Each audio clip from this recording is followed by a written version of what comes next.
కీర్తనల గ్రంథము 116వ కీర్తన 7వ వచనం. నా ప్రాణమా, యెహోవా నీకు క్షేమము విస్తరింపచేసి ఉన్నాడు. ప్రభువా, నేను నీకు కృతజ్ఞతార్పణను అర్పించెదను.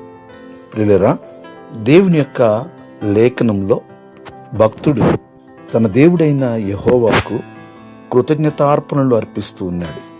తన మనస్సుతో తను చెప్పుకుని అటు పిమ్మట ప్రభువునకు కృతజ్ఞతాస్తుతులు చెల్లిస్తూ ఉన్నాడు. ఎందుకనగా తనకి ప్రభు అనుగ్రహించిన క్షేమమును బట్టి. ఈ రోజున ఈ సంవత్సరపు ఆఖరి దినమున మనం ఉన్నాం. ఈ సంవత్సరం అంతా ప్రభు మనకు తోడై ఉండి క్షేమమును విస్తరింపచేసి ఉన్నాడు. ఆయన మనల్ని సజీవుల లెక్కలో ఉంచి ఉన్నాడు. అందును బట్టి మనము ఖచ్చితముగా ఆయనకు కృతజ్ఞతార్పణలు అర్పించవలసిన వారమై ఉన్నాం. ఎందుకనగా ఆయన అర్హుడై ఉన్నాడు కాబట్టి. కృతజ్ఞత చెల్లించుట మన జీవితంలో ఆశీర్వాదాలను తీసుకుని వస్తుంది. ప్రార్థన. సకల ఆశీర్వాదములకు కారణభూతుడా మా దేవా, మీకు వందనాలు, స్తోత్రాలు. మీరిచ్చిన ఈ లేఖనాన్ని బట్టి వందనాలు. ప్రభువా, మీరిచ్చిన క్షేమమును బట్టి మీకు వందనాలు, స్తోత్రాలు.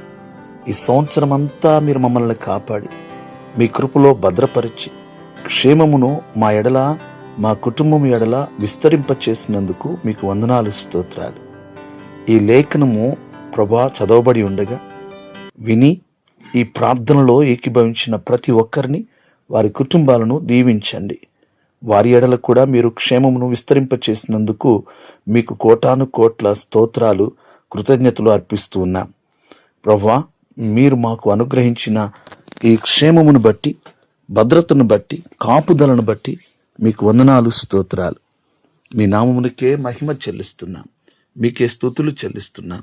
ఈ దినమంతా మీ సన్నిధి తోడుగా ఉంచండి. మీరే మహిమ పొందండి. యేసయ్య నామములో ప్రార్థించి స్తుతించి అడిగి వేడుకుంటున్నాం పరమ తండ్రి. ఆమేన్.